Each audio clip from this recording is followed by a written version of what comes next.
துப்புரவு பணியாளர் உயிரிழந்த பரிதாபம். ம். அப்பாவி உயிர்கள் இந்த மாதிரியே தொடர்ந்து பலியாகிட்டு இருக்காங்க. கேட்டால் மின்துறையில் ஆள் இல்லை அப்படி சொல்கிறாங்க.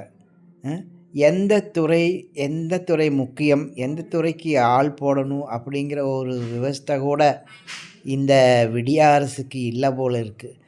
இந்த மின்துறையில் இதுவரைக்கும் எத்தனையோ பேர் இந்த மாதிரி வயல்லையும் ரோட்லேயும் குழந்தைகளும் பெரியவர்களும் இந்த மாதிரி மின் ஒயரை மிதித்து இறந்துட்டுருக்காங்க. எத்தனை அப்பாவி உயிர்கள் அநியாயமாக போயிட்டுருக்கு. இதை நொண்டி சாக்கு சொல்லி அதை சமாளிக்காமல் உடனடியாக அந்த மின் வாரியத்தில் ஆட்களை சேர்த்து இந்த மாதிரி அப்பாவி உயிர்கள் பலியாகிறத உடனே தடுத்து நடவடிக்கை எடுக்கணும் இந்த அரசு. எவ்வளவு பரிதாபகரமாக இருக்குது. இது அந்த அதிகாரிகள் வீட்டில் இந்த மாதிரி நடந்தால் தான் அவங்களுக்கு அந்த வலி தெரியும், அந்த வேதனை தெரியும். அது வரைக்கும் ஒன்றுமே தெரியாது.